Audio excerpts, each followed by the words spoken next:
Alright, asante sana mpenzi mtazamaji, wakati wa asubuhi tena tunakutana.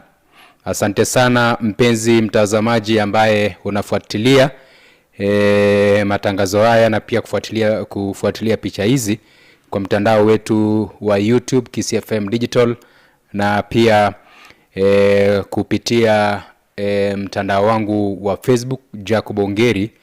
Mida ya asubuhi unatupata tupige gumzo ya spoti kama kawaida, kuangazia timu za Gusii ambazo zinacheza viwango mbalimbali, kuhakikisha kwamba vijana tunaweza kuwakuza kitalanta, sababu talanta inalipa. Leo hii studioni mpenzi mtazamaji, kama kawaida, kwa majina najulikana kama Jacob Ongeri. Mara nyingine tena mrua tunakutana asubuhi ya leo tuweze piga gumzo ya spoti. Leo hii imebidi moja kwa moja nizame hadi kaunti ya Nyamira, ward Yerigoma, tukutane na kiongozi mmoja ambaye anapenda kusupport spoti sana. Na leo hii tunazungumzia spoti ya kinadada, ambao ukiangalia kwa mara nyingi wanadada wanasaulika sana kispoti kusaidiwa, ingawa talanta iko Gusii, iko maeneo mingi humu nchini Kenya, lakini inasauliwa sana. Sasa leo hii tumekutana naye Nixon Obiero, ambaye ndio mwanzilishi wa timu ambayo inajulikana kama Lowland. Nisiandike kwa mate na wino ipo. Wacha kwanza nimkaribishe awajulishe majina. Karibu sana Nixon. Asanteni sana kwa majina, naitwa Nixon Obiero. Mimi ni team manager wa Lowland Starlets. Ndio. Nyumbani wapi? Kwetu nyumbani ni kijiji kimoja kidogo sana kinajulikana kama Riabe. Alright. Ulianza kuingia lini kwenye sporti? Ulianza jua lini uko na maybe passion ya sporti? Nilianza nikiwa katika shule ya upili, nikiwa mchezaji. Ndio. Nilipomaliza high school, nikajiunga na club ya vijana pale kijijini, Riabe FC. Alright. Nafikiria hiyo timu unaijua sana. Naitambua.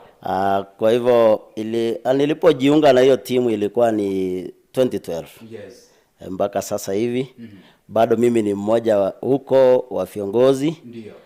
Lakini nikafika katikati, kwa maana niliona ya kwamba katika spoti ya hawa vijana kuna competition sana. Ndio. Na hata kama kuna competition, pia hao wanadada wetu walikuwa wamesaulika. Ndio. Unapoangalia katika sub county yetu ya Masaba North, kwa jumla hakuna timu nyingine ya wasichana ambayo inashiriki katika ligi yoyote. Yes. Nikakuja na fikra, nikasema waja tu nijaribu nione kama tutaweza. Na tulianza 2021 kama Lowland Starlets, nikiwa peke yangu. Nikaendelea na timu, lakini sasa hivi niko na management ambao tunasaidiana nao. Na tunaendelea kusukuma timu mbele. Alright. Jina Lowland Starlets. Lowland Starlets. Hii jina ilikujaje na maybe kidogo inamaanisha nini? Hii jina mimi jinsi ambavyo nimekueleza ni kwamba Riabe FC ndio timu yangu ya kwanza. Na Riabe FC ilikuwa na jina ya utani ambayo tulikuwa tunaita Lowland Warriors FC. Na huko kwetu unajua Riabe tuko chini ya milima. Iko chini kabisa. Milima iko juu. So hiyo jina ikatoka hapo na ndiposa tukaweza kuiita Lowland Starlets FC.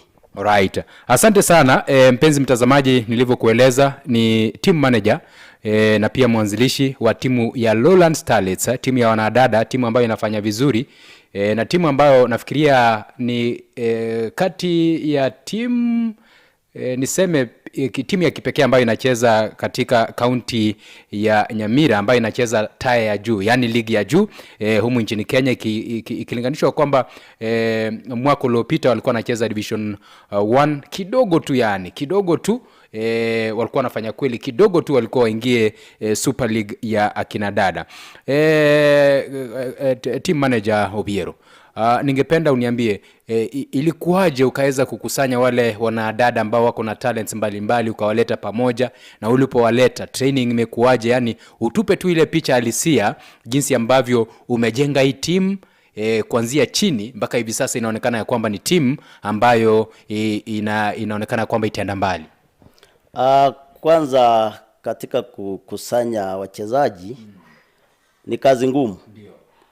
Kwa maana ukiangalia katika jamii yetu ya Umugusi ni wengi tuko na beliefs ya kwamba wasichana hawafai kucheza kandanda.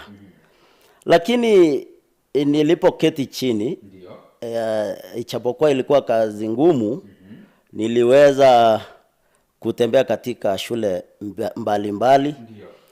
Nikisikia kuna tournament mahali, nafika huko. Nikisikia kuna michezo ya high school, hata ya primary schools, kwa maana unaweza pata mtoto wa primary ambaye kuna talent ya kucheza.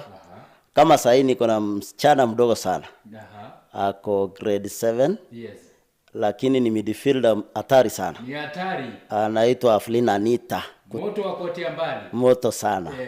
So anasoma wapi? Anasoma Ikonge Primary School. Hapo ndio siku hizi ni primary. Unajua tunasahau. Yes. Yuko grade 7. Grade 7 ni junior secondary school. So ni hata juzi walipokuwa wanacheza timu yao ilitolewa pale regionals kule Homa Bay. Kwa hivyo nikaweza kutembea Kisii sana na Nyamira. Ndiposa nikaweza kukusanya hao wasichana. Kwanza kabisa ninakumbuka nikicheza regional league, nilikuwa natumia sana wanafunzi katika league na hawakuwa na uzoefu sana. Lakini Mungu na pia kupata ule muda wa kufanya mazoezi.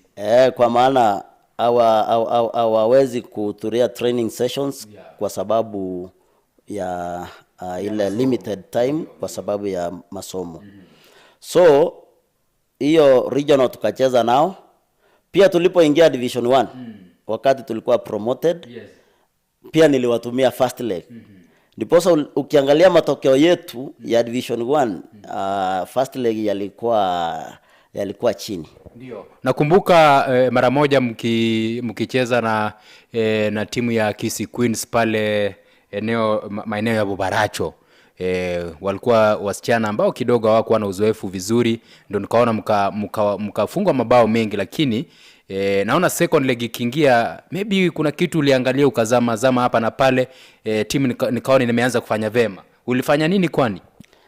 Sasa ilibidi, kwa sababu najua ule wakati sikuwa na uzoefu sana katika hii soka ya wasichana. Niliingia kwa wale ambao wanaelewa. Nikaweza kuwa request wakatusaidia. Wakanionyesha njia ya kuelekea mbele. Kwa hivyo nilipofika second leg, kwanza transfer window ilipofunguliwa, ilibidi nimechipanga. Nilipiga signings kipao. Sasa hivi najua ya kwamba hata hii league tukianza 2024-2025 season tutakuwa tunatesa sana. Kwa sababu hao wasichana, unaona tuliweza kuongeza hapo msichana ambaye anajulikana kama kwanza nianzia, unajua hii ni league na hii league inahusisha wasichana wengine mpaka kutoka huko nje huko mpaka huko Western, Luo, Nyanza.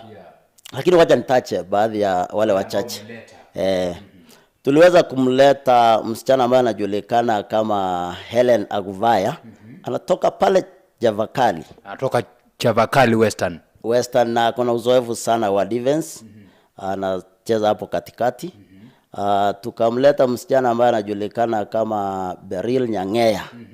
Huyu pia ni midfielder. Anatoka wapi? Anatoka kule Omuga. Omuga TTC. Kuna mwingine anajulikana kama Riziki Otieno. Huyo pia anatoka Omuga pia. Tukaweza kumleta msichana ambaye anajulikana kama Daphne Kiondi. Kados. Yani Kado anajulikana hivyo hapa Kisii, kwa maana kwao ni hapa Suneka. katika enzi zao walikuwa wanachezea Gesero. So pia yeye akona tajriba pia kwa sababu hiyo time alikuwa Mkuru Talent, ndio tulimsign kutoka Mkuru. Tukaleta msichana mwingine anajulikana kama nani, Deborah Nyakango. Alikuwa Tombe River Plate. Kuna mwingine anaitwa Agatha Ratemo ama Last ajita Last Bullet. Naye pia alikuwa Oserian. Tukaweza kumleta mwingine anajulikana kama Elizabeth Muchoge. Pia alikuwa Gusii Starlets. Na au ni baadhi, bila kumsahau huyu ambaye ameketi hapa anajulikana kama Karen Okari. So tulijaribu sana ku strengthen na ku reinforce kikosi. Na ndio maana uliona second leg actually hakuna nige moja tuliweza kupigwa. Tukiwa pale Sameta, unajua hapa sasa ni hapa nyumbani Kisii Queens. Inaitwa derby. Hiyo ni derby. Lakini hizi zingine zote tuliweza kushinda hizo game zote za second leg. Alright. Asante sana mpenzi mtazamaji, kama ndo hivi sasa unaendelea kufuatilia gumzo hii, namzungumzia team manager Nixon Nobiero ambaye amefanya kweli kuhakikisha kwamba timu ya Lowland Starlets, timu ya wanadada, inafanya vizuri katika eneo kaunti ya Nyamira, na hivyo kuhakikisha kwamba katika eneo la Gusii wanapeperusha bendera na kuhakikisha kwamba hata sisi kule nje tunatajika vizuri. Pale Facebook live anasema Bonvenja Moka anasema Enkayumu Gusii uko ndani anapata loud and clear. Mwamba FC wanaulizia wapi sauti, nafikiria sauti iko swafi kabisa. Nyangaresi Christopher anasema watching Ziruel Siko anasema yuko ndani anatupata loud and clear. Alafu Ariga Okinyi Dani anasema anatupata loud and clear. Kulizia team manager, kuna baadhi ya wachezaji wako ambao kidogo wametoka nje, such that hao ambao wanaingia unaweza waambia, unajua tulianza na fulani na fulani, lakini sababu ya kujituma kwao sasa hivi wametoka nje. Kwanza tulikuwa na wachezaji wengi. Kuna baadhi yao ambao wamejiunga na timu zingine. Ndio. Kama vile sasa hivi kuna timu inaitwa Mathare United. Ya wanadada. Tuliweza kuwapatia mchezaji ambaye anajulikana kama Sheila Oginga ambaye ni defender, aliweza kuenda huko. Kuna mchezaji mwingine tuliweza kuachilia akaenda kule Nakuru City. Anajulikana kama Kamali. Kuna mchezaji anajulikana kama anaitwa Nora Peter. Mchezaji mzuri defender. Tuliweza kumrelease kwa sababu yeye hata sasa tungekuwa tumemwachilia. Lakini kwa sababu ya afya yake tuliweza kumwachilia akaenda pale Warembo Starlets. Warembo inacheza regional league. Lakini sasa hivi nasikia wametop kutoka huko kwao, watakutana kwa playoffs na timu zingine. Maybe pia wanaweza kuja division 1. Kuna wachezaji wengi, kuna mmoja pia ambaye sitamsahau. Sasa anachezea Makolandas. Makolandas ndio ile timu ya FC. So anajulikana kama Joylin. Joylin pia alikuwa mchezaji wetu. Pia yeye ameweza kuenda. Bila kumsahau kuna mchezaji mmoja anajulikana kama Velma. Yeye kwao ni hapa tu, anaitwa ni hapa tu Ogembo. Anajulikana kama Velma Sarange. Alikuwa defender wetu na captain. Lakini tulipoenda game fulani hapo Nakuru. Kuna kampuni moja waliweza kumscout, wakamwangalia jinsi ambavyo anacheza, wakafurahishwa. Akaweza kupewa ni scholarship naweza ita, akaenda kule Britain. Sasa yuko hapa nasi. Alienda huko last year. Pia anachezea timu nyingine huko ndani, ni vile unajua majina ya huko ni ngumu sana kukumbuka. Lakini pia football ndio ilimsaidia, akaonekana, kaenda huko akapewa kibarua pamoja na kusoma. Pia anachezea hiyo kampuni ambayo anachezea. Alright, alipotoka amesaidia hata mpira moja mbili. Sahi alipoenda, kwa sababu unajua ukipewa scholarship anaendelea kusoma. So ni kama haja establish vizuri. But we have hope that maybe kwenda next season atakuwa labda ameanza kupata kitu kidogo ili aweze kurudisha mkono. Alright. Sasa tuseme pale training. Unajua wanadada kuwa na wanadada wakifanya mazoezi pale kidogo, wengine wanatoka nyumbani. Sijui kama uko na camp ama watu huwa wanatoka nyumbani. Na kama kuna camp, wanadada wako na mambo mingi. Kuchunga wanadada si kama kuchunga wavulana. Umefanikishwa aje kuhakikisha kwamba wasichana hao wote kwa mambo ya discipline wako sawa, kuhakikisha kwamba haileti jina mbaya kuja kwenu nyinyi kama viongozi? Asante sana Jacob. Tuko na camp. Kwa sababu ukiwa katika kiwango cha Division 1, huwezi anza kuita players siku ya game kuenda Naivasha huko. Tafika huko upiwe vibaya sana. So inabidi kuna challenges mingi, lakini tuko na camp. Na umeweza kuniuliza ya kwamba tunawezaje kuhakikisha kwamba tumeinstill discipline kwa players. Kama team tuko na sheria zetu. Na hizi sheria lazima kila player aweze kufuata kwa ajili ya kuhakikisha ya kwamba team imeweza maintain discipline, kwa sababu hata huko kwa community lazima wanataka kuona nini ambayo inaendelea. Kwa hivyo tumeweza kuweka mikakati na kuhakikisha ya kwamba hawa watu hawako idle. So tunaanza training zetu asubuhi. Tunapofika masaa ya saa 4, watu wanarudi, wanaoga, wanapata breakfast yetu tunaichukua hayo masaa. Na wakimaliza tunatengeneza lunch. Watu wakimaliza lunch tunarudi tena kwa session ya mchana kuanzia kitu saa 9 mpaka 4:30 to 5.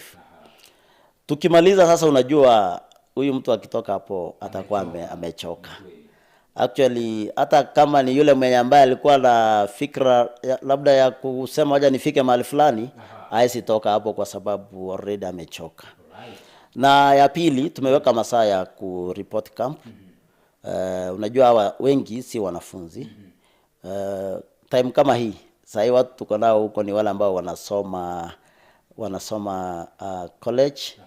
Na huyu mtu uwezi ukamfunga kama mtoto mdogo. Unawawekea masaa, unamwambia ikifika 6:30 kila mtu ikwe ameingia ndani ya camp. Na uzuri huko mahali ambapo tunaishi kuna security mzuri. Hapo wakiingia kuna hadi huyo mwenye landlord ni mzuri sana, ametuwekea mpaka CCTV. Kwa hivyo mtu akiingia masaa ambayo ni mabaya, hata kama si kuwa lazima baadaye nafuatilia, najua ya kwamba kuna mmoja ambaye aliweza kuweza kufuata sheria zetu. Kwa hivyo ni sheria ambayo wanafuata, kwa sababu in football lazima mkue na sheria. Ni kama it is a disciplined niseme kama nini, ni kama wanajeshi. Vitu zingine hatufai kuambiwa tufanye, ni common sense tu. Asante sana. Sasa tuje hapa hivi Nixon. Team ulianzisha ikiwa inacheza tuseme inacheza Nyanza Regional League. Team sasa imefika iko Division 1. Hapa sasa inabidi unatoka unaenda mpaka Nakuru, unatoka unaenda mpaka Kisumu, mnasafiri mbali. Challenges ni zipi ambazo mmepata, na kwa hizi expenses nyinyi, wewe kama yule mwanzilishi, huwa mnafanikishwa aje kupata hizi hela kutumia kuhakikisha kwamba wanadada wanacheza? Kitu ambacho niliweza kukufahamisha ni kwamba tulipoanza hii team nilianza nikiwa peke yangu, lakini niko na marafiki. Nashukuru sana, kuna wale ambao wamejitolea. Hata kama hatuna kitu, sisi wote tunafanana, lakini tunakuja pamoja, tunaweka fikra pamoja, tunaona jinsi ya kuendelesha team. Kuna hizi game ambazo tunaenda away. Away matches ni very expensive. Kama sasa game moja ya kuenda tuseme Naivasha. Naivasha unatumia kitu kama 70,000. Kuenda tu, na hiyo ni game moja. Sasa hebu tuseme unajua in Division 1 hii zone yetu inaitwa zone C. Tuko na timu 8. Na kwa hizi games hivyo inamaanisha unaenda mara 7. Mara 7. Ndio nyumbani mara. So ukipiga 70,000 times 7 hapo unaweza ona hiyo ni pesa ngapi? Then kuna hizi games zingine za hapa nyumbani. Ndio. Hizi games za huku nyumbani tusema at least kwa sababu ni kwetu ambulance iko. Na ninakumbuka sana. Hata wewe uliweza kuona kuna game moja ambayo tuliweza kunyang'anywa points ya 105 Naivasha. Walikuja huko kwetu Rigoma wakapata ya kwamba kaunti yetu ya Nyamira imeweza kutupea ambulance. Lakini sasa hiyo ambulance haikuwa na kitu ndani. Ilikuwa tu ni jina imeandikwa kutoka nje ambulance. Lakini huko ndani hakuna kitu. Na kuna vifaa muhimu ambazo hamwezi cheza bila kwa hiyo ambulance. So game ya nyumbani pale Rigoma ikichezwa inachukua kitu kama 30,000. Ambulance peke yake ni 12 to 15, ina depend ni lini. Kuulizia tu wakati mko na mechi nyumbani, ambulance ya kaunti ya Nyamira huwa mnalipishwa? Ile ambayo tulikuwa tukianzia first leg tulikuwa tunatumia hiyo ambulance na watu hawakuwa wamechanuka. Hii ambulance tulikuwa tunapeana kitu kama mpaka 4,000. But mostly kufanyia ukweli mtu ambaye alikuwa anaongea na hiyo ambulance inakuja ni MCA wa Rigoma, huyo Gisesa. So yeye ndiye alikuwa anagharamia hiyo. Sisi hatukuwa tuna. Lakini sasa wakati tulikuja tukanyang'anywa points juu ya hiyo ambulance. Tuliambiwa tutafute ambulance ambayo iko full pack, well equipped ambulance. So ikabidi tuanze kutumia ambulance ya Hema Hospital ama Ram ama Bosongo. So na hii ambulance kutoka hapa Kisii mpaka ifike Keroka ama Buko ingie kwenda Rigoma wanakudai not less than 12,000. So it is approximately 15,000 per match. Hapo kuna logistics zingine, security hapo unalipia kwa uwanja, field marking na vitu zingine. Players kuna wale ambao hawawezi kufika kambu wakae huko, lazima uwatoe. Unapata mwingine anasoma Mawego huko chini, lazima afike Rigoma. So unapata at least you have incurred an expense ya 30,000. Ni expensive. Very expensive. Mahali ambapo wachezaji wanaishi, rent unalipa. Kambu expenses pale wanakula, wanatumia pads. Mwingine amekuwa mgonjwa. Kwanza kuna hospitali hapo ya Rigoma inaitwa Rigoma Medical. Hiyo hospitali hiyo iko karibu kwa uwanja. Hiyo iko karibu kwa uwanja. Hapo tumeweka madeni mpaka mwenye hiyo siku hizi ananiambia mimi na yeye ni partners kwa hiyo hospitali kwa sababu msichana anakuwa mgonjwa anachukuliwa pale, atulipi, tunamwambia tutakulipa end month. Na hiyo end month hata hatujui ya kwamba itapatikana ama haitapatikana. But Jacob, wacha nikwambie ya kwamba it is very costly. Na venye tuko hivi kufika game mingi nasema ni Mungu kabisa. Ni Mungu. Zingine tunafika Wednesday game ni Saturday ama Sunday. Unaona ya kwamba hii round ya tutatopoa. Lakini kidogo tu kwa sababu ya ule uhusiano mwema. Unaongea na rafiki unapata mwingine amekusaidia 1,000, 2,000.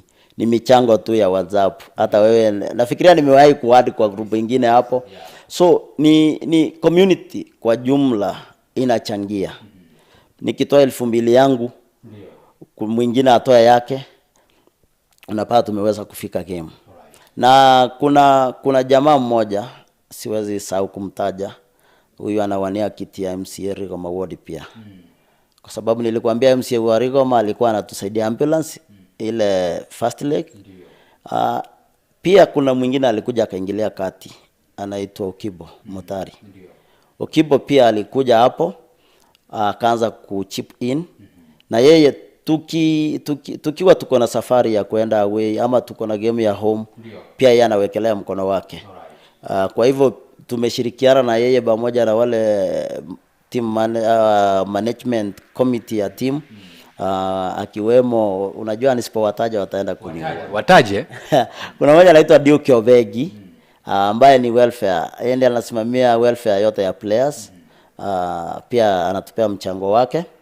Kuna mwanadada ambaye ni matron wa team anaitwa Lydia Momanyi. Kuna pia jamaa mwingine anaitwa ni mwalimu anaitwa Naftal Machuki. Huko Rigoma unajua shilingi 200 ni ya muhimu sana kwetu. Kuna kijana anajulikana kama Eston. Najua unamjua. Mwingine anaitwa Andrew Ayu. Actually hao watu ni wengi sana. Na kuna carpenter mmoja ambaye sijui. Kila game tukienda. Siku moja tulikuwa huko Sameta. Mimi nikiwa kwa barabara nikampata na mguu amefika karibu hapa Birongo akiteremka. Anaenda akielekea Sameta. Lakini akitoka field lazima atupe maji. Hawezi tuacha hivyo. So ni wengi na siwezi wataja kwa sababu ni shilingi 100 200 unapata imekuwa 10,000 tumetoka na kwenda. Alright, asante sana. Nije kwa swali muhimu sana.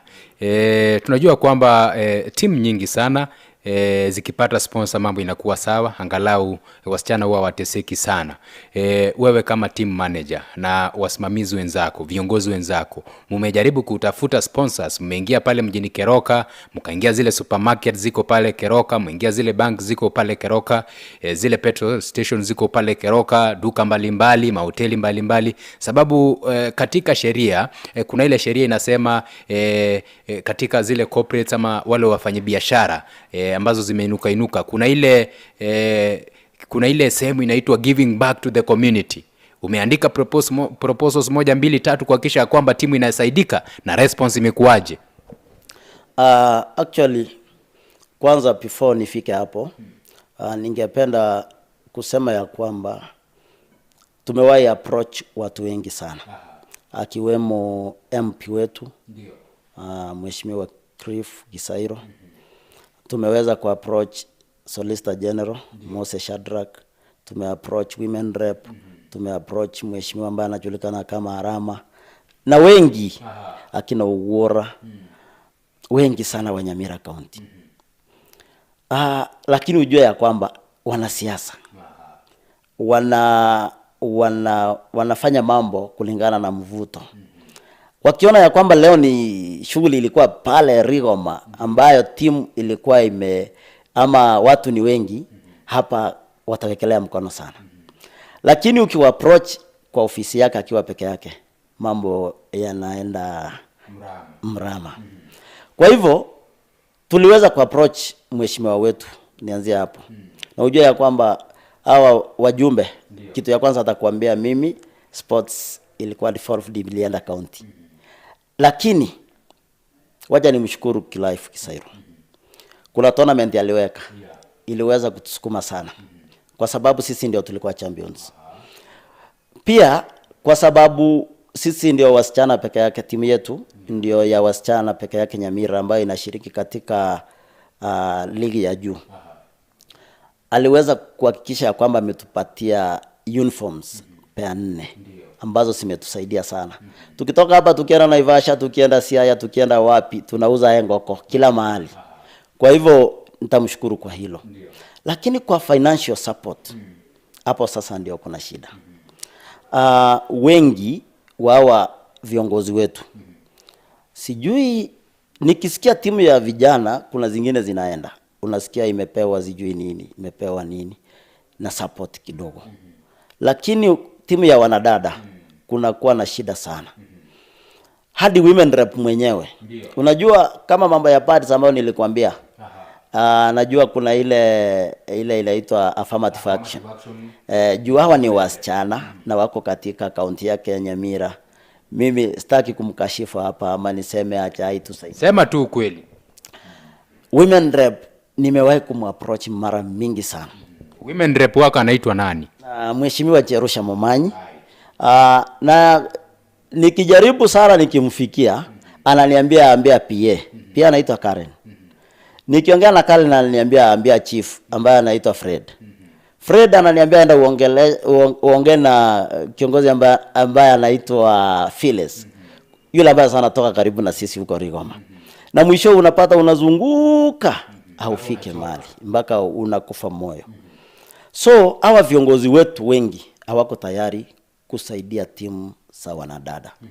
Ndio maana hata mimi sometimes nakuanga na ile kiu ya kusema wacha timu zingine zikuje angalau tupate competition. Unajua ukiwa peke yako huwezi endelea. Unahitaji competition kidogo. Kama last time tulikuwa na Kisii Queens kutoka hapa Kisii. Hiyo game ikichezwa unaona uwanja umejaa. Mashabiki ni wengi. At least wale wanasiasa waje. Wakikuja sasa angalau hapo siku hawezi toka mkono mtupu. Yes.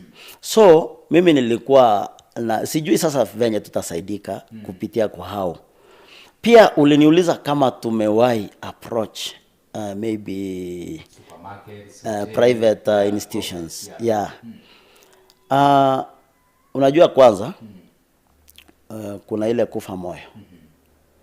Unajiuliza kama MCA wangu ama MP wangu ama women rep ama governor hajawahi kuwa na ile nia ya kusaidia watu na wanatoka kwake.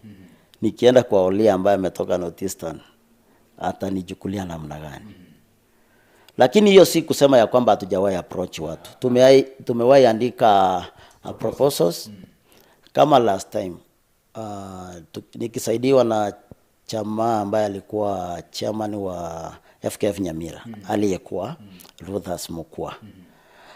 Tuliwahi fanya proposal moja kwenda kwa bank fulani inaitwa I don't know, ni NCPA kitu kama NCP what? NCPB.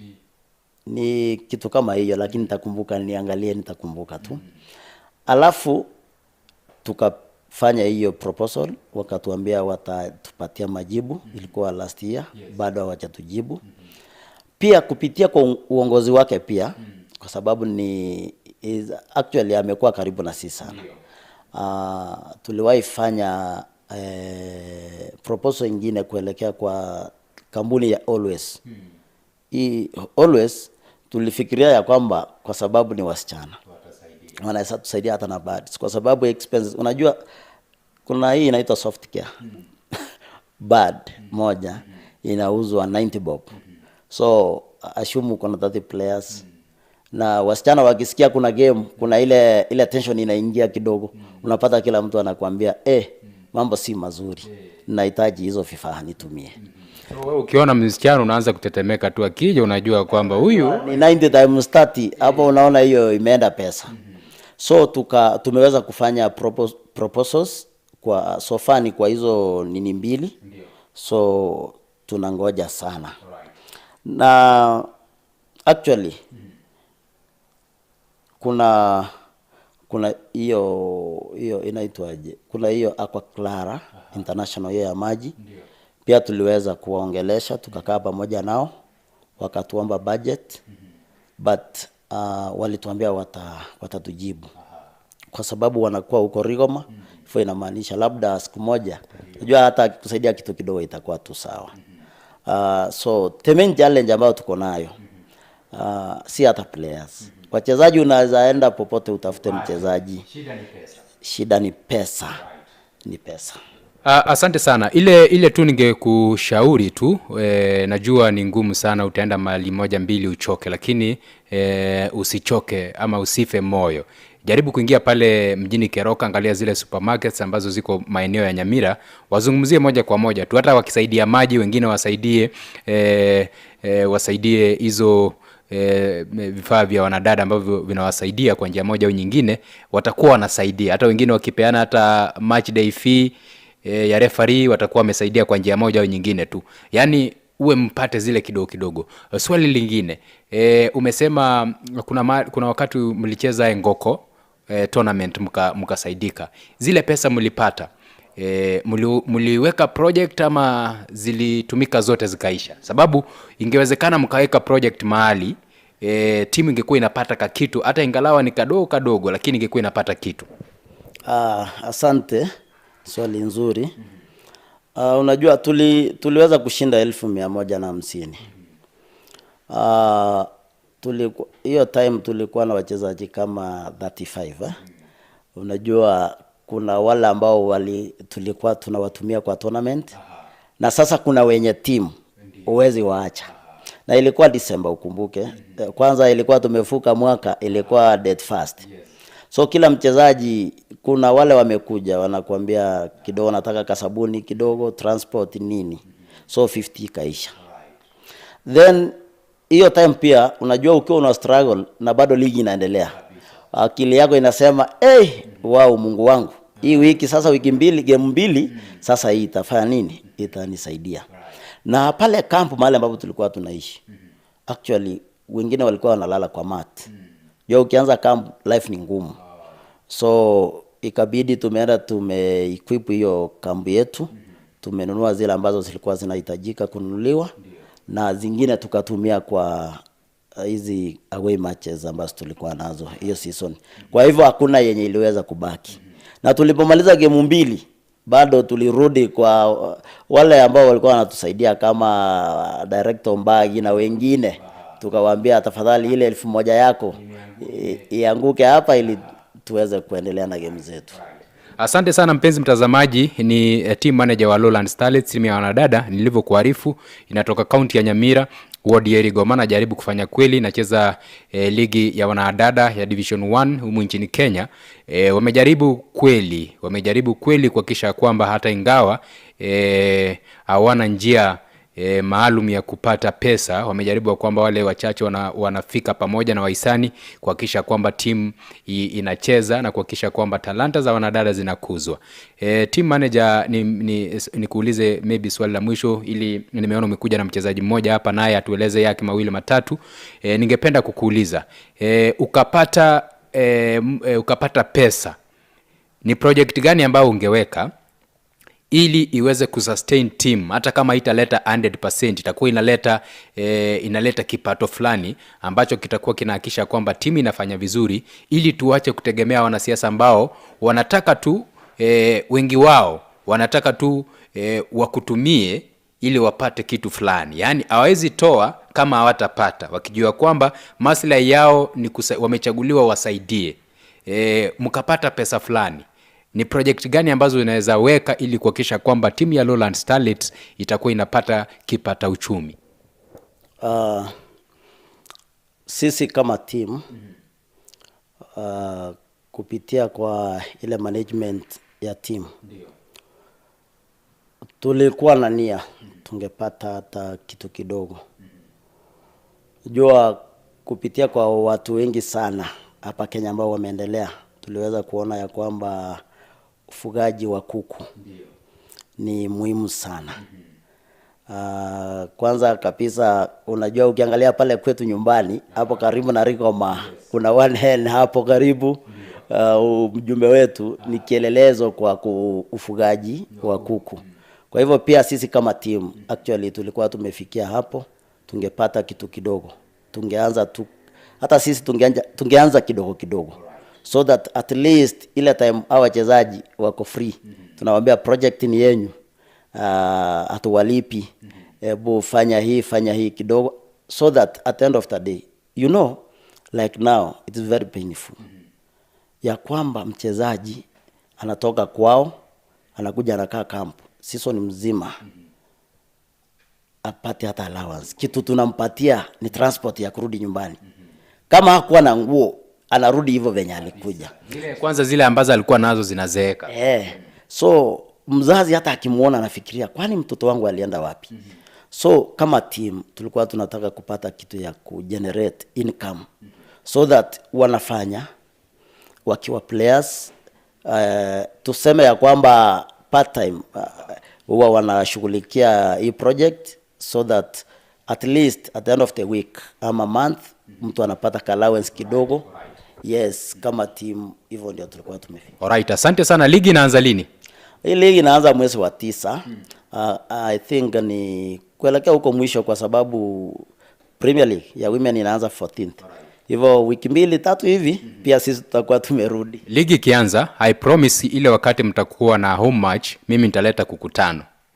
Na hii siku tajaribu mimi kivyangu nitajaribu kutafuta hawa viongozi. Hatutaki watuletee pesa sasa. Nataka yule kiongozi ambaye tajaribu kumtafuta, yeye kama hatafika, yule ambaye atatuma atuletee kuku. Hata akileta moja sisi tutashukuru. Tajaribu kumobilize watu, tujaribu kuleta kuku. Kama hiyo siku utapata hata kuku 100, kwa kuanzia haitakuwa mbaya. Na yule mtazamaji yote ambaye anafuatilia matangazo ya, tafadhali ombi tu kutoka kwa team manager wa Lowland Starlets, wakapata kuku wao kama team, hizi kuku zikataga mayai, zikaangua vifaranga, watakuwa kidogo wanaelekea kwenye eneo nzuri, sababu watakuwa wanapata uchumi kidogo, ambayo itakuwa inawasaidia wao kucheza mechi hizi na vile vile kusaidia wanadada ambao wanacheza. Kwa hivyo kuku yako moja, kuku zako mbili, hata kama kidogo, kama kuku moja itakuwa shida, ukapata kifaranga, tutashukuru sana. Kwa hivyo tutakuwa tunawatangazia ni lini ligi itakuwa inaanza, ndiposa ile siku atakuwa na home match pale nyumbani Rigoma, angalau tuwachukulie kuku, ili tuone kwamba tumeweza saidia wanadada, sababu kama wanasiasa wameshindwa kusaidia, mimi na wewe tukakuja pamoja, tunaweza fanya Gusii iinuke to the world kupitia michezo. Cameraman wangu hapa hivi kuna mchezaji pia mwanadada ambaye wamekuja na team manager kidogo. Wewe unaitwa nani na nyumbani ni wapi? Asanteni sana kwa hii fursa. Naitwa Karen Okari, nyumbani ni Ichuni. Mchezaji wa Lowland. Mtazamaji, huyu mchezaji ni mtoto wa nyumbani. Sijui Nixon kama unajua unafaa unipe development fee, sababu huyu msichana tukicheza pale Ichuni, mahali sasa ule uwanja umechukuliwa na hospitali. Unajua pale ndo tulikuwa tunachezea sasa. Yeye alikuwa tu msichana pekee anacheza kwa wavulana. Alikuwa tu nasema huyu msichana anafanya nini? Si kwa kocha wake tu, lakini sababu alikuwa anatumia uwanja wetu, wewe unafaa utupe development. Kalen, ni nini ilikuwa inakufanya wewe unacheza na wavulana? Sababu mimi nilikuona ukicheza, ukigrow, au kwa unacheza na wasichana wengine. Hapo sasa nilijipata tu nikicheza because yani ni kama ni passion. Nilijipata tu nikicheza juu. Sikuwa iona wasichana wakicheza. So niliona tu mvulana, nilikuwa na brother yangu pia. Pia alikuwa anapenda kucheza. So ulikuwa tu unapata tu niko naye tunacheza tu na wavulana tu. Alright. Ukiangalia hii mechi ya Kenya na vile inavyochezwa, tukiangalia ni lazima mtu ajitume sana ndio ianze kulipa. Wewe maoni yako ni yapi, na maybe umejipangaje, umejiseta aje such that passion uweze kuisukuma kabisa mpaka kwa mara moja huu mchezo ukusaidie? Hapo sasa ni zoezi ndo muhimu, na wanasemanga zoezi muhimu. Kila mahali tu ni kujituma, hata ikae hata kwa ofisi ni kujituma tu. Alright. Utaambia nini wale wasichana wenzako ambao wako na talent lakini wameogopa kujitokeza ili wacheze? Juu ni passion, maybe kila mtu tu yani vile kama mtu anapenda ball, itabidi sasa ajitokeze pia. Alright, asante sana mtazamaji. Ukiangalia wachezaji hawana mambo mengi tu. Utaona tu tofauti ya team manager. Team manager anaeleza sana sababu ndo kazi yake, na mchezaji anajibu tu hivi, amenyamaza, amemaliza, kumaanisha kwamba kazi yake tu ni field. Tukimalizia team manager, pale Facebook unaangalia, tuko live Facebook mpenzi mtazamaji, mtandao wa Jacob Ongeri, na vile vile Kisii FM YouTube tuko live, inajulikana kama Kisii FM Digital. Tuko YouTube, unaweza piga like pale, unaweza share pale, na pia usubscribe kutusupport sisi kuhakikisha kwamba kila wakati, na pia unapiga ka notification pale kuhakikisha kwamba kila wakati tunaingia live utakuwa unafuatilia vipindi vyetu kwa njia iliyo safi kabisa. Kumalizia Nixon, tunaelekea katika uchaguzi, viongozi, kuhakikisha kwamba kuna viongozi wapi watachaguliwa ama kuna wale ambao watabaki.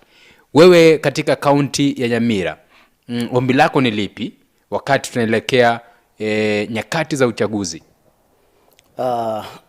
Tukielekea katika uchaguzi wa FKF, mimi ningependa sana kuomba wale ambao ni delegates, kwa sababu wengine watapiga kelele lakini mwisho watapiga kura. Delegates, tutumie akili. Sijui kama nimeongea vibaya. Yaani unamaanisha wasitumie tumbo? Kuna mtu tu atakuwa anatumbia tumbo, yeye kazi yake ni kukula. Ndio maana nimesema tusitumie tusinunuliwe, tusidanganywe, lakini sisi wenyewe tufanye maamuzi yetu vilivyo, ili kuhakikisha ya kwamba tumeweza kuwachagua wale viongozi ambao wataweza kuendelesha football katika kaunti yetu ya Nyamira mbele. Na najua hii maneno ya siasa ni siasa. Kila mtu atakuja atakwambia uzuri wake. Lakini mwishowe, tafadhali, kama saa hii tukiangalia hii miaka ambayo ni miaka 4 ambayo imepita, kwa kusema ukweli, timu tunazo, lakini wa kutetea hizi teams wengi ni kama tunaangalia sana maslahi yetu kuliko zile teams ama wale wachezaji, kwa sababu mchezaji ndiye tunafaa kuweka namba 1. Lakini sisi kama viongozi huwa tunaweka maslahi yetu mbele na familia zetu, tunasahau mchezaji. Kwa hivyo nawaomba sana, labda huenda ikawa mimi pia nataka kusimama moja ya sema tu kama utasimama, sababu uongozi ambao unaendelea, wewe ndio secretary wa Masaba North Sub County. Sema tu, weka wazi tu.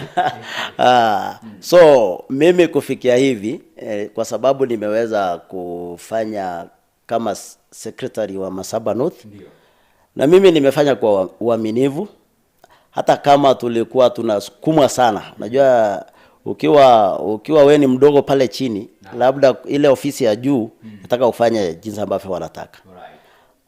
Lakini nimefanya kwa uaminifu. So nimeonelea ni vizuri, kwa sababu kuna wale stakeholders ambao wameweza kuniomba ya kwamba Nixon, si usonge tu juu kidogo ukuje county level, so that ushirikiane na wengine kupadilisha mpira wa Nyamira. Nimesikia kuna wale ambao already wametangaza. Pia mimi wacha nijiunge ya kusema ya kwamba pia mimi kiti cha chairmanship Nyamira County pia mimi nimesimama. Unataka kiti cha uwenyekiti, sijui kama hiyo Kiswahili nimeweka vizuri, uwenyekiti ama wacha niweke mwenyekiti. Unataka kuwa mwenyekiti Football Kenya Federation Nyamira County. Nataka kuwa mwenyekiti. Na kidogo unajua hii ni FKF bado. Na sasa hivi uliona SGM iliweza kufanywa. Hivyo ni wazi kwamba 3 months kutoka sasa hivi, labda kwenda December, uchaguzi utakuwa umefanywa kulingana na sheria. Kwa hivyo sasa hivi hakuna mtu ambaye tunamuogopa. Ni kusema wazi ya kwamba wala ambao walikuwa katika FKF pale juu, mimi kwa kuonelea kwangu wamefanya kazi yao. Lakini Mungu awasaidie, wakisafiri wafike salama, tunapokaribisha uongozi mpya na mwamko mpya katika nchi ya Kenya. Yes. Asante sana team manager Nixon Obiero, kwanza kuchukua ama kuiweka kwa roho na kuhakikisha kwamba una support timu ya wanadada. Sio kitu rahisi, because kwa wale ambao wana support maboys, nafikiria unajua maboys, unaweza waambia wewe leta 100 yako mazee, tumekuwa hapa, wewe leta 50 yako, wewe fanya hivi, wewe leta mboga, mkachanga na timu ikagrow. Lakini mwanadada huwezi muomba pesa. Hakuna siku utaomba mwanadada leta 50 yako, leta 500 yako. Ukijaribu tu kuomba mwanadada pesa, kwisha, wewe umemfukuza. Hata hivyo wewe ndio utakuwa unamsupport kuhakikisha kwamba talent yake ina grow. So nakushukuru sana team manager. Najua kwamba wale ambao wanatusikiliza hivi sasa samahani, wale ambao wanatusikiliza hivi sasa, kama kuna njia ambayo unaweza saidia timu ya wanadada inatoka kaunti ya Nyamira, iwe unatoka kaunti ya Kisii, mpira uchagui, hauna boundaries, tafadhali jaribu kumfikia kwa team manager Nixon Obiero kwa njia moja au nyingine. Vile tulivyosema kwamba tajaribu wakati wako na home match, mimi nimchukulie kuku 3, wao ukipata yako 1, ukipata yako 2, ukipata beli ya maji, ukipata glucose, ukipata hizo vitambaa za wasichana za mwezi, yani pale ambapo unaweza saidia tu, wewe saidia na Mungu hatakubariki. Na kama unaweza wanunulia jezi, wakawanunulia socks, kwa njia moja au nyingine, wewe saidia. Coaches, kwa wale ambao wanatufuatilia hivi sasa na kidogo maybe wangependa kukusaidia kidogo ama kusaidia team, usaidizi unaupata ama tuwape namba gani? nambari ya simu kwa sababu mimi ndio wameona na sana sana hiyo namba ndio inatumika kama ya team ni 0796 40 35 92. Alright, irudie. 0796 40 35 92. Labda sijui Jacob, kuna kitu moja ambayo nilikuwa nimesahau tafadhali. Nilikuwa sana ningependa kuongea kuhusu hii county yetu ya Nyamira. Ndio. Kidogo tu. Kuna sports unajua iko default, yes. Tuko na CEC wa sports ambaye ni daktari Nyamongo Grace. Ndio. Tafadhali. Najua ya kwamba kuna equipments za sports ambazo anafaa kupeana kwa teams. Na hii timu ni moja tu Nyamira ambayo inashiriki katika league. Inacheza division 1. Inaguza kila sehemu ya Kenya. Tafadhali mama yetu huyu Grace, kwa sababu yeye ni waziri sasa hivi wa sports, aweze kuangalia. Wacha kusema tafadhali. Unajua hizi ni vitu ambazo ni za kaunti ya Nyamira, zinafaa kusaidia timu za Nyamira. Waziri kama kuna zile mipira ziko kwa kaunti, kuna ile pesa ambayo imetengwa kwa kaunti, peana kwa Lowland Starlets asaidie, sababu wao ukisema tafadhali, hii ni kama ni pesa yake, hii sio yake. Lakini pia akiguzika, sababu yeye ni mwanadada, anasaidia wanadada wenzake, itakuwa nzuri kabisa. Ndio maana nimeweza kusema ya kwamba kuna pesa na tunaelewa ya kwamba kuna pesa. Lakini mara nyingi ukienda kwa ofisi yake, huyu mama anakuambia ya kwamba unajua tumefanya hii, tumefanya marathon, tumefanya na mimi sijawahi ona marathon hapa kwetu. Lakini unasikia tulifanya Ikonge, kidogo nikaona watu wametoka sijui Pometi wakakuja wakaenda na pesa.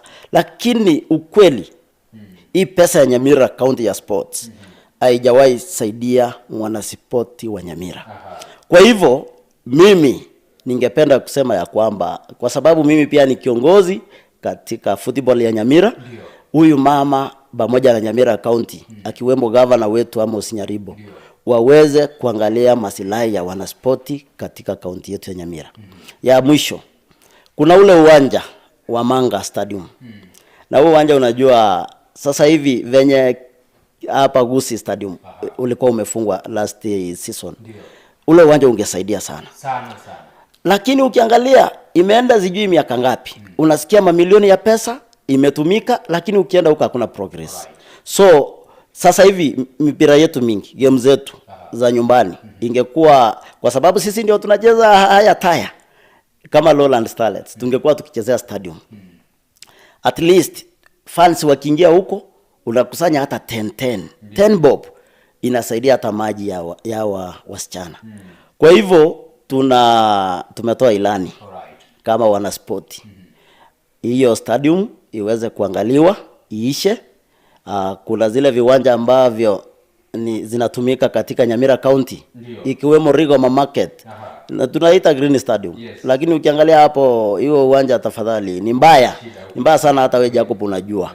Na hiyo hatupembelezi. MCA wa Rigoma tusaidie kutengeneza hata kupiga drainage kwa huo uwanja, kwa sababu wakati wa mvua tunateseka sana.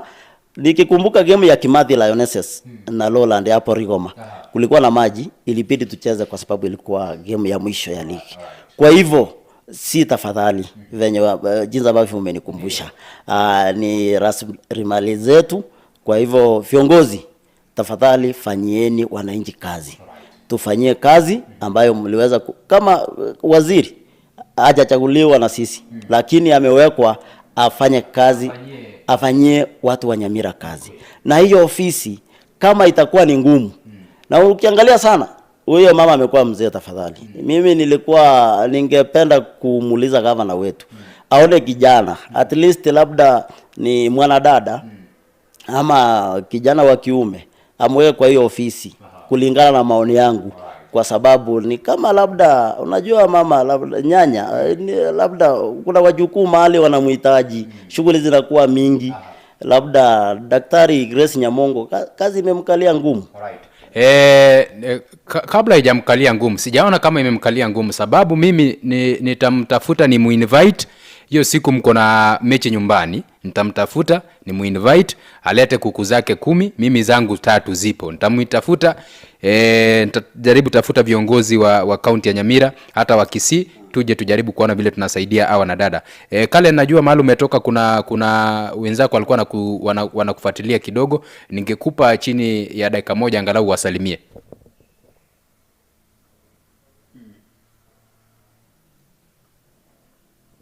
Marafiki zako, hata maybe wazazi wako. Asanteni sana kwa hii fursa.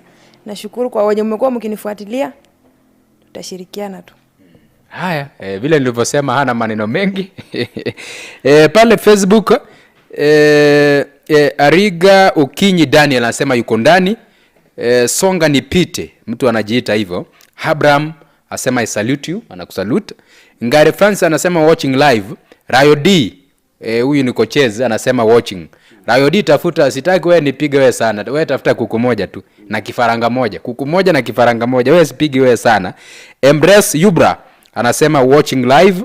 Na pia kuna rafiki yangu Ziruel Siko. Wewe tafuta kuku 5. Wewe ni mkubwa wangu. Tafuta kuku 5. Ndugu yako, pacha wako atafute kuku 5. Tutakuwa tunachukua pale Rigoma siku Lowland Starlets watakuwa wanaanza mechi yao ya ufunguzi wa nyumbani. Nixon, salimiana pale nyumbani na wale ambao unaweza wapa shout out chini ya dakika moja tukimalizia. Kwanza kwa salamu, mimi najua niko na marafiki wengi. Ndio. Lakini wacha nianzie kwa nyumba kwa sababu kuna yule ambaye ananipikia, Linet Kwamboka. Yeye ndiye ameniweza kunipatia hii nafasi kwa sababu kujiunga na wanadada kuna changamoto, labda uende ukanyimwa nafasi.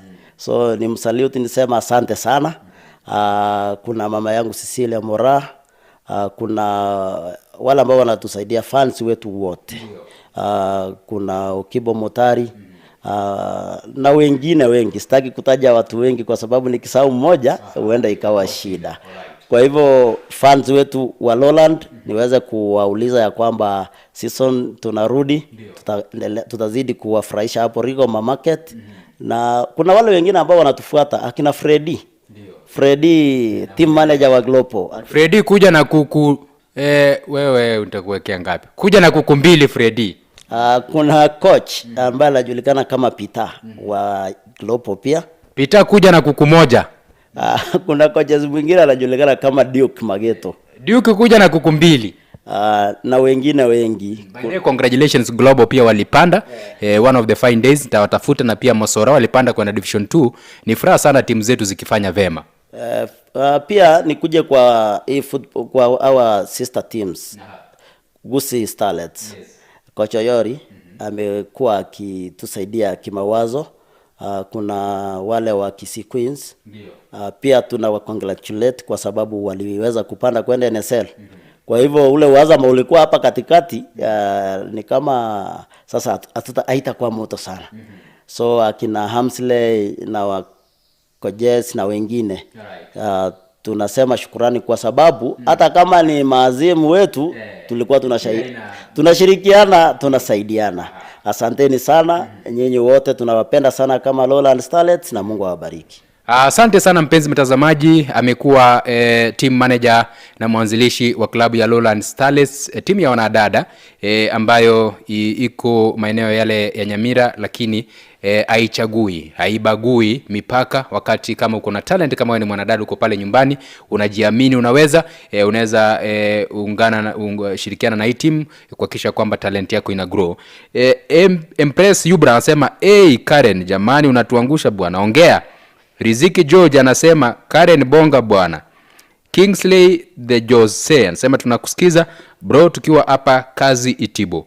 Ni Nyambati kutoka Nyamokenya. Asante sana coaches, asante sana team manager, asante sana Karen kuhakikisha kwamba umefika katika studio zetu za Kisii FM angalau kujaribu kuzungumzia soka ya wanadada na kuhakikisha kwamba ni vipi tunaweza fanya iweze grow. Before tufikie hao wanasiasa ambao tukiwapa kura wanatoroka, mimi na wewe tukashirikiana, tunaweza fanya kweli kuhakikisha kwamba timu zetu kutoka maeneo ya Gusii hata eneo Kenya nzima ya Kenya, nchi yetu ya Kenya inafanya vema, na kuhakikisha kwamba wale ambao wako na talents zinaweza kuwalipa, zinaweza kuwalisha, zinaweza kuwavisha, na kuhakikisha kwamba wanafanya maybe familia zao zinaweza kuishi kwa njia ilo safi. Watakapokuwa wanatoka studioni takriban ya dakika 5 hivi, mpenzi mtazamaji, mimi ama pamoja na mtangazaji wangu mwenza Henry Gongera tutakuwa tunarudi hapa hivi kuangazia mechi za EPL ambazo zitakuwa zinachezwa siku ya Jumamosi, zitakuwa zinachezwa siku ya Jumapili, na vile vile tutakuwa tunaangazia fixture ya Carabao ambayo imetoka usiku wa kuamkia leo. Tutakuwa tunaangalia pots vile teams zimewekwa pooling katika kinyang'anyiro cha Champions League ikiwa imefanyika usiku wa kuamkia leo. Kwa haya na mengine nakwambia tu usitoweke kwenye mitandao yetu, kuwa tu ngangari, sababu muda mchache tu tutakuwa tunarudi. Asanteni sana, tunamalizia hapo kwa sasa, na vile vile tukushukuru sana wewe kufuatilia matangazo haya kwa njia moja au nyingine. Mwenyezi Mungu aendelee kuwabariki na kuwajalia ili tuendelee kuelimishana kwa njia moja au nyingine.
Asante sana mpenzi mtazamaji, tena ni wakati mwingine tunakutana tuweze angazia habari za michezo ambazo zimewezwa chezwa hii wiki na vile vile zingine ambazo zitaanza chezwa anzia siku ya Jumamosi, siku ya Jumapili. Tunazungumzia mechi ambazo zinaleta watu pamoja, mashabiki wengi pamoja, kipute cha EPL barani Uingereza. Vile vile usiku wa leo kuna wale ambao wanacheza siku ya Alhamisi wanajijua.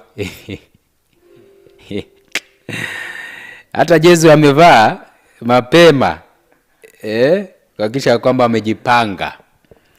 Namzungumzia Chelsea. Atakuwa anacheza na Sevate ya Switzerland. Kipute cha ni gani? UEFA Conference League.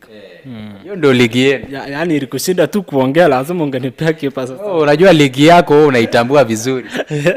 Yaani unajui UEFA Conference League? Hiyo sijui. Mimi niulize Champions League. Okay, Champions League.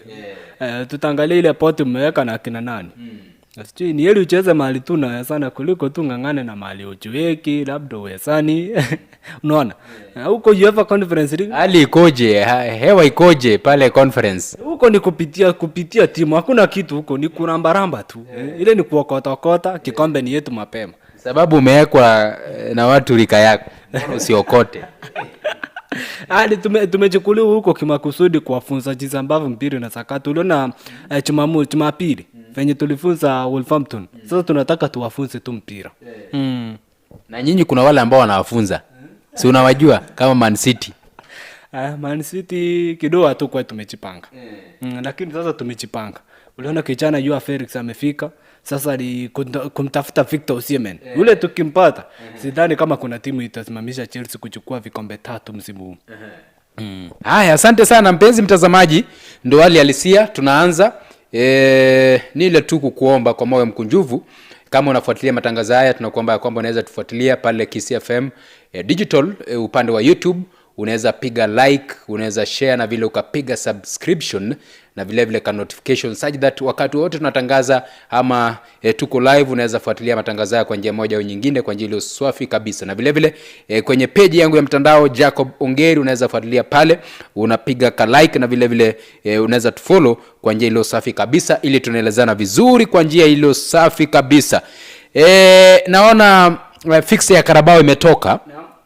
Na Carabao vile imetoka ni kuhakikisha kwamba wale ambao wamequalify kwenda Champions League hawatakuwa wanakutana kwa hii third round. Fixture imetoka. Nani anakutana na nani? Carabao mechi ambazo zimeratibiwa kuchezwa mwezi Septemba kuanzia tarehe 16 hadi tarehe 23 kwenye mkondo wa 3 Carabao Cup. Liverpool watacheza na West Ham. Timu ya Manchester City itacheza na Watford. Arsenal itacheza na Bolton Wanderers. Chelsea watacheza na Paro. Wimbledon watacheza na Newcastle. Manchester United wakaribisha nyumbani Barnsley. Coventry ambao waliwasumbua sana Manchester United msimu uliopita watawakaribisha Tottenham Hotspur. Preston North End wacheza na Fulham, kisha Everton watacheza na Southampton. Alright, asante sana pia.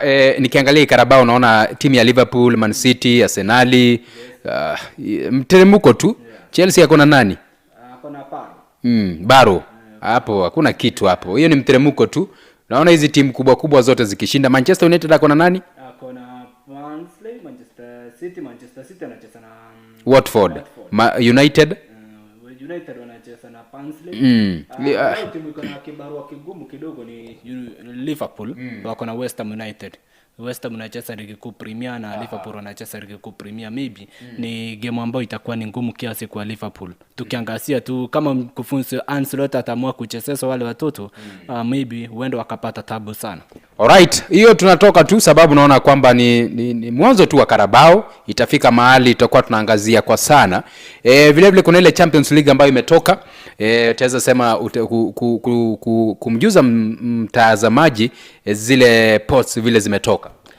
Upande wa pot 1 naona timu ya Real Madrid ambao ni mapingwa tetesi wa kombe hili na mapingwa mara 14 kama sitakuwa nimekosea, watajumuisha na kina Manchester City, Bayern Munich kutoka Ujerumani namuona kule, na pia Paris Saint-Germain yupo.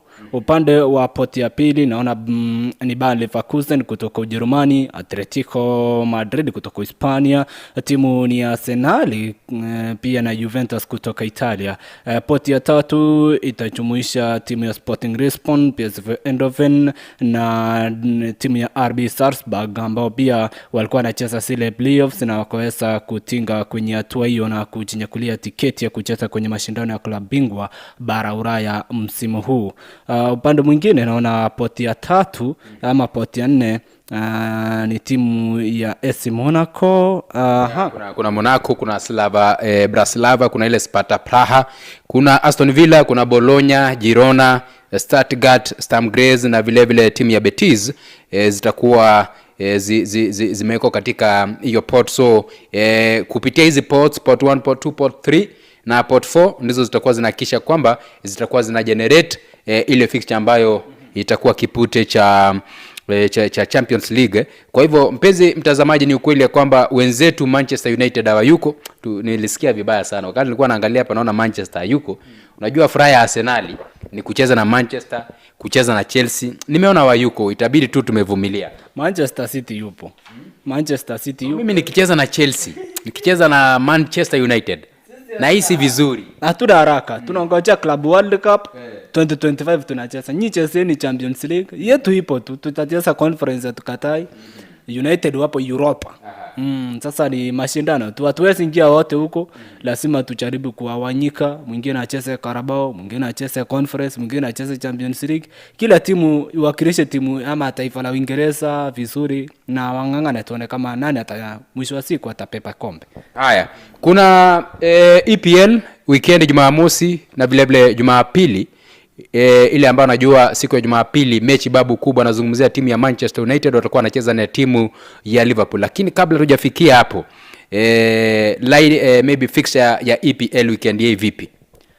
Mechi za EPL weekend hii ni zitakuwa raundi ya 3 sasa, na after raundi ya 3 tutaenda mapumziko ile international break ya kwanza msimu huu, na mwendo wa saa 8 mwana Arsenal mshika bunduki huyu atamkaribisha nyumbani mwana Brighton. Mnajua ale kickoff nyina kuanga na vimbwanga zake na vilimbekweza zake hapa na pale, mliona weekend ilipita. Manchester United alilindimwa na huyu Brighton, vijana wake Fabian Usela. Tuta revenge. Unajua sisi Arsenal peke yake ndo akipiga Manchester United inakuwa vizuri. Tukipata mtu mwingine anachokoza Manchester, tukifikia hiyo team itaona moto.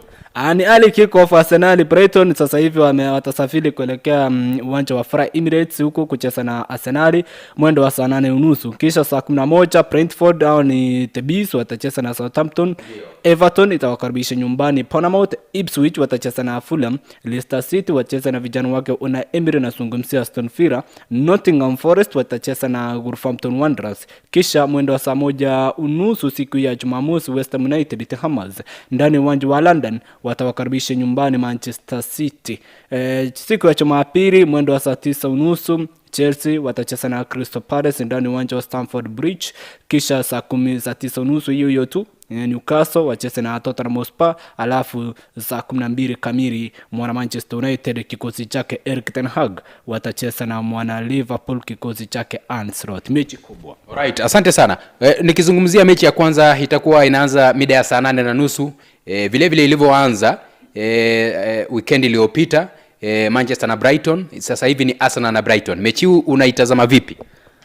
Kusema ukweli ni mechi ambayo kwangu itakuwa tu ni mteremko kwa klabu ya Arsenal. Ukiangalia Arsenal wanapokutana na hii timu ya Aston Villa, kwa mara nyingi sana Arsenal wameshinda mechi kama 6 Samuel wamekutana. Arsenal wameshinda mara 3 na mwana Brighton ameshinda mara 3, lakini mechi za mwisho hivi karibuni mechi 5 za mwisho Arsenal wameshinda mara 3 na Aston Villa kushinda mara 2. Hivyo Brighton ya na kushinda mara 2, kuonyesha kwamba Arsenal wameanza msimu vizuri. Nina imani kwamba jinsi ambavyo wamejipanga, na tuliona sajili ya Mikel Merino ilikamilika. Sasa kule safu ya katikati iko sawa. Niliona wanamfuatilia Darwin Núñez, kama itakuwa imekamilika kabla ya siku ya Ijumaa itakuwa nzuri tu, maana safu ya shambuliaji kidogo tu ndio Arsenal wanatepetea, lakini Kai Havertz anajaribu sana kuweka mikakati. Nikizungumzia timu ya Brighton, ni timu ambayo imeanza msimu vizuri, sikatai. Imeshinda mechi zake mara 2 kufuatana, na kati hizo mechi 2 imempiga mwana Manchester United, timu kubwa. Lakini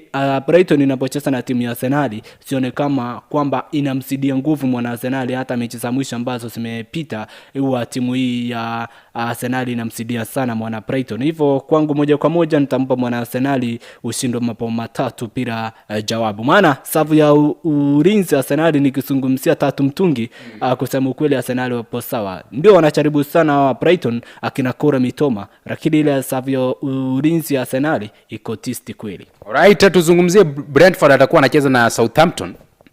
Brentford wanacheza na Southampton. Hapa sione kama kwamba hii timu ya Southampton wataokota. Kama walishindwa kumpiga mwana Newcastle mechi ya ufunguzi wakiwa na kadi nyekundu wachezaji 10, na sasa hii Brentford itawasumbua sana. Lakini kama Brentford itashinda basi itaishia sare, lakini asilimia kubwa kama 70 namba mwana Brentford ushindwa mabao 2-1. Everton na Bournemouth. Everton watapoteza tu. Wameanza Everton kama kawaida tumewazoea wao. Wamepoteza mechi za kwanza 2. Everton kama unataka kuona Everton yenyewe ni wakati ligi inaelekea kuisha. Lakini ligi inapoanza kila msimu wanaporonga sana. Hivyo kwa upande wangu napa mwana Bournemouth ushindi. Ipswich versus Fulham. Hapo ni mwana Fulham. Ipswich sio ni lake. Alright, Leicester City na Aston Villa. Aston Villa jinsi ambavyo walipata kichapo na mwana Arsenal, watamsumbua sana hii timu ya Leicester City. Naona kwamba Aston Villa wakipata ushindi, itakuwa ushindi wa mabao 3 kwenda juu. Nottingham Forest atakuwa anacheza na Wolves. Wolverhampton wamepoteza mechi zao 2 mfululizo, akapigwa na mwana Arsenal 2 mtungi, na akapigwa na Chelsea 6-2. Sasa Wolverhampton Wanderers akona kibarua sana, na akona ila asila angarawa, na akona hamu ya kutaka kupata ushindi wake wa kwanza ligi kuu Premier. Hivyo moja kwa moja upande mkubwa nitakuwa nampa mwana Ipswich ushindi wa mabao 3, kumradi mwana Wolverhampton Wanderers ushindi wa mabao 3-1. Alright, itakuwa sasa siku ya Jumamosi, mechi ya mwisho itakuwa inachezwa kuanzia saa 1:30 usiku. West Ham atakuwa anacheza na Man City. Hii mechi unaitazama vipi?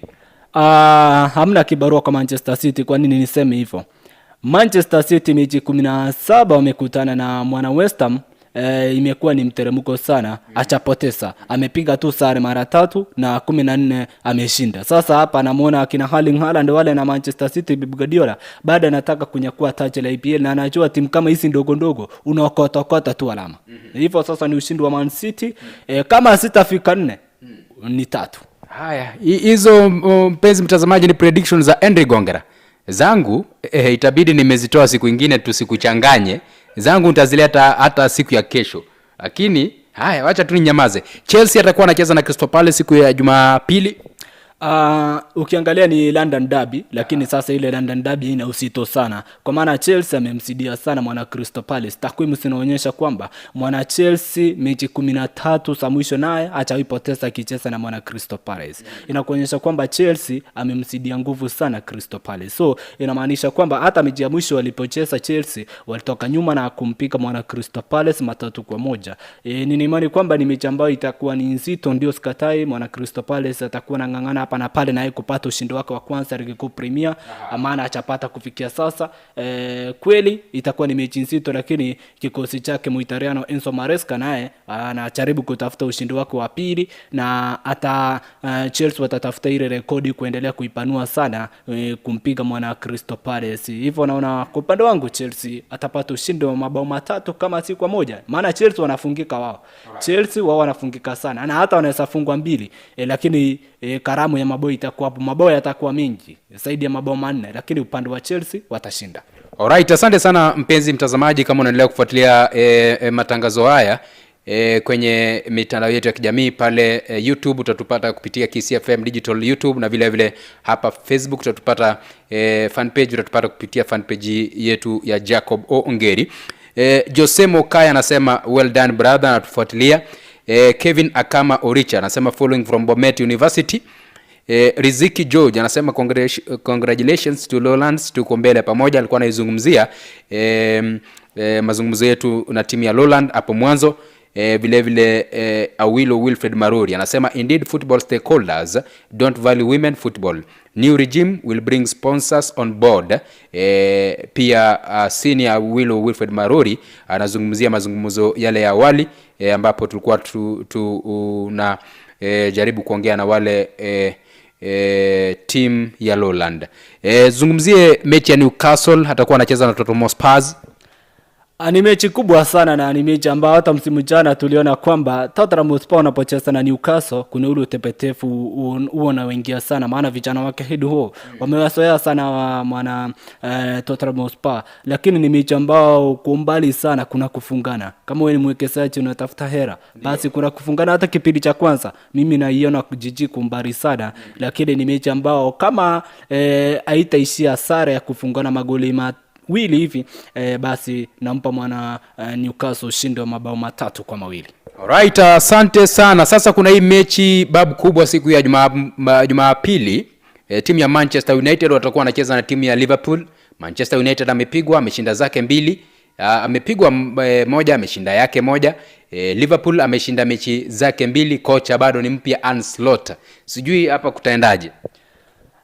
Ni mechi kubwa, na hapo sasa wacha tuangalie takwimu kundani kabisa Jacob.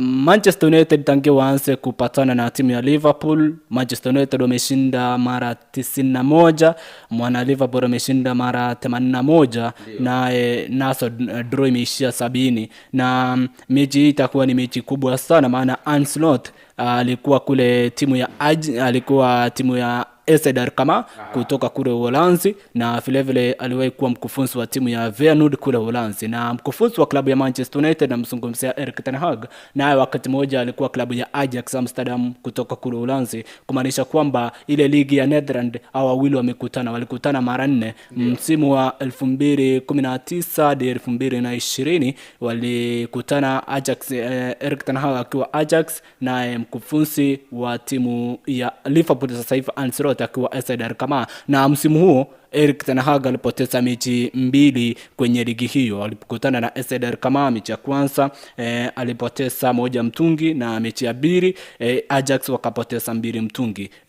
Mwaka 2021 hadi 2022 msimu huo wakakutana tena Arne Slot na mkufunzi huyu nazungumzia Erik ten Hag kwenye hiyo ligi kuu ya Eredivisie, na timu ya Ajax mara hiyo sasa wakawasidia nguvu sana mwana Feyenoord kwa kumpiga mkondo wa kwanza 2 mtungi, na mkondo wa pili wakaishia Ajax kushinda mabao 3-2, kuonyesha kwamba hao wawili wamekutana mara 4 na kila mmoja ameshinda mara 2, na hii itakuwa ni mara ya 5 na mara ya kwanza wa kukutana kwenye ligi kuu Premier. Wajua ligi kuu Premier ni ligi ngumu sana.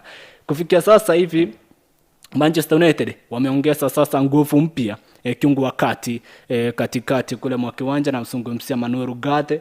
Ni sajili safi, kama atakuwa anacheza mechi hiyo atakuwa anawasaidia sana. Ukiniuliza mimi, ukiangalia kama Erik ten Hag ndio hata badilisha kile kikosi walichocheza nayo ama alichocheza nacho weekend na Brighton, watarambwa. Niseme kwa nini uwezi muweka Bruno Fernandes kuwa a false 9 and yet you have uko na wachezaji ambao ni washambuliaji kama Joshua Zirkzee. So Bruno Fernandes ajarudi kwenye kiungo wakati, na Joshua Zirkzee aanze kwenye nafasi yake ya kawaida kama mshambuliaji, na kijana Manuel Ugarte anafaa aanze mpira. Hata kama ndo mara yako ya kwanza, tunaona anafanya kazi msimu uliopita alikuwa anafanya kazi safi kule Paris Saint-Germain. Ukimlinganisha na Mason Mount, amepewa mechi kama 2 ameanza na hacha perform.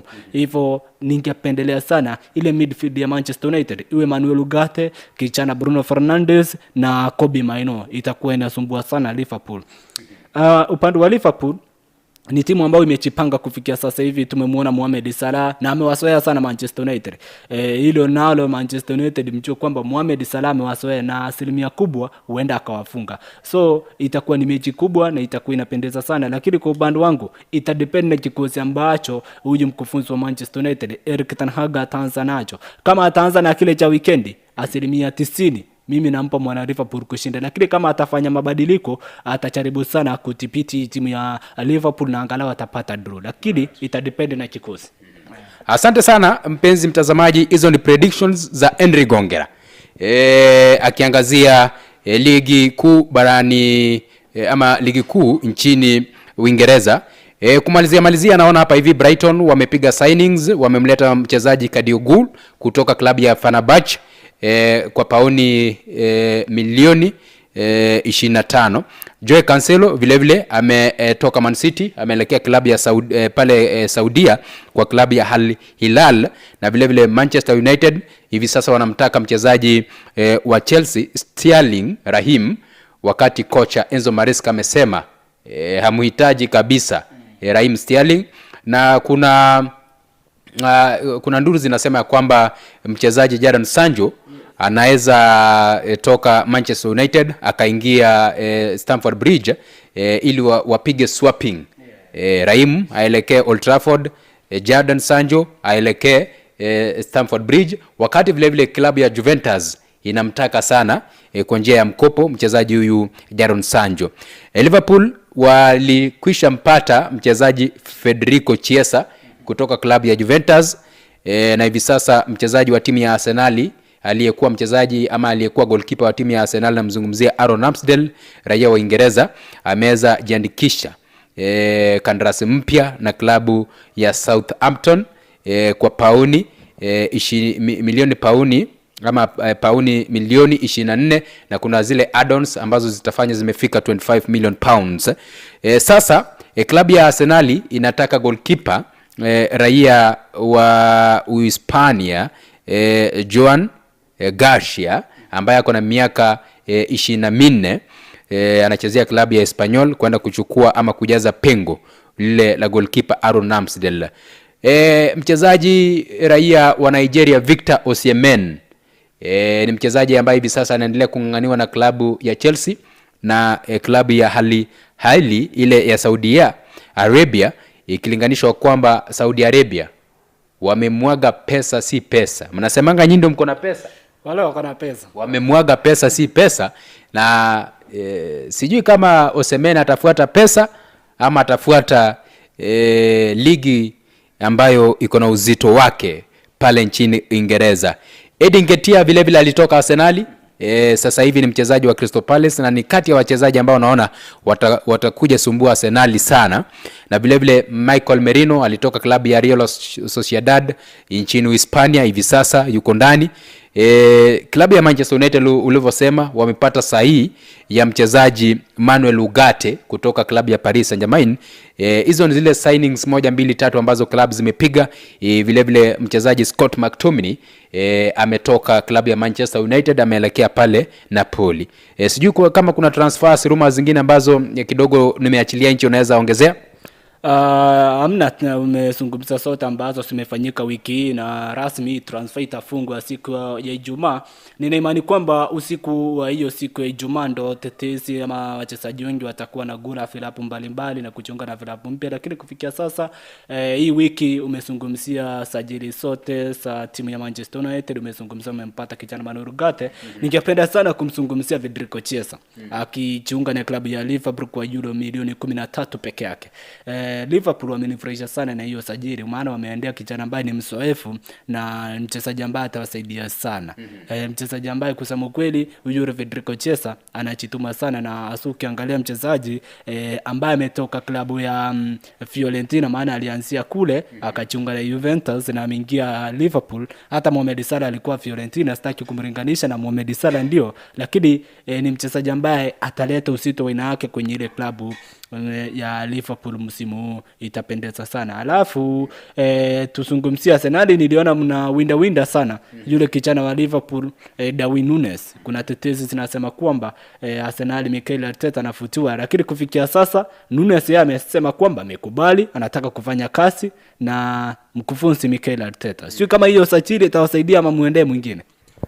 Unajua sasa mimi nikatae nikubali itakuwa tu bure, sababu kocha akisema anataka mtu fulani ndivyo hivyo, yeye ndo anajua vile mambo itakuwa. Mimi upande wangu tunataka striker sana, nataka striker sana, na upande wangu kibinafsi na muenzi sana striker Darwin Núñez. Tangia alipokuwa pale Benfica amefanya kweli, akiipiga Manchester United nakumbuka sana kama juzi. Kwa hivyo ni kati ya wachezaji wanafanya kweli, akichezea timu yake ya Uruguay. Ni mchezaji ambaye anajituma sana, na kidogo tu akapewa muda kufanya kazi na kocha Mikel Arteta, najua kwamba atafanya kweli. Itakuwa nzuri tu. Hata mimi nilipomwangalia huyo kijana Darwin Núñez, huenda ni ile challenges wanapata kule. Unajua Liverpool iko na strikers akina Cody Gakpo hapo, na achapata ule muda wa kutosha. Sasa Arsenal mngempata yule kijana Darwin Núñez kule kwenye safu ya ushambuliaji, kusema kweli atajituma sana. Kama ni shooting power ako nayo, na sasa ile makosa atajaribu kubunguza. Na imani kwamba Mikel Arteta ni mkufunzi ambaye atamnua sana, atamtia yale makali, atajaribu kubunguza yale makosa ya kidogo ya kupoteza na nafasi sawasi. Na akikosa ile, akitoa hiyo makosa, atakuwa mshambuliaji ambaye atakuwa anapigana kumbo papa kwa hapa na Erling Haaland wa timu hii ni ya Manchester City. Alafu Chelsea kama watamkosa, niliona Victor Osimhen, maana wanamuinda sana pia yule mshambuliaji wa Brentford Ivan Toney Muingereza, ambaye pia anapaniwa sana, anapaniwa sana na timu za Saudia. Naam, naye pia anawindwa sana na timu za Saudia. Na Victor Osimhen sasa naye hatima yake tunangoja tu hadi mwisho, maana PSG wamejitoa, wamesema kwamba hawapo tayari kumnunua. Sasa ni kati ya Chelsea na timu za Saudia, timu ya Al Ahly ndo wanamuinda sana. Alright. Asante sana mpenzi mtazamaji. Nafikiria tutakuwa tunamaliziana hapo sababu muda wetu unaendelea kuyoyoma. Ile ukweli ni kwamba tunakushukuru sana tena kwa sababu umekuwa mtazamaji wetu wa maana sana, kuhakikisha kwamba unatufuatilia kila wakati tukiingia live, kuhakikisha kwamba na sisi kwa upande wetu tunawajulisha na kuelimisha na kuwafahamisha yanapojiri kwa upande wa spoti sana tukiangazia. Vile vile ni bayana siku ya Jumamosi tutakuwa nakuletea moja kwa moja, yani live, mechi kati ya Arsenal watakuwa wanacheza na Brighton and Hove Albion kwenye uwanja wa Emirates, na vile vile siku ya Jumapili kuanzia mida ya saa 12 game ya Arsenal ya Manchester United ni saa 12 kamili. Ndio hiyo tutakuwa nakuletea moja kwa moja kupitia redio ipendao ya Kisii FM 94.1. Kufikia hapo sina la ziada. Kama kawaida nimekuwa mtangazaji wako Jacob Ngeri tosha kwa sasa. Mimi ni Henry Gongela kwenye mtandao wa Facebook, nifuatilie Henry Gongela. Tutakuwa tunapiga gumzo zaidi mambo na sport hapo, ndio tujue mambo yanakuwa namna gani. Lakini watu wa Manchester United jameni, mkuleni, si mnaona timu kubwa Chelsea, hizi ni mteremko tu, hakuna kitu tu, wafunzeni tu. Asante sana. Thank you very much. Hadi wakati mwingine.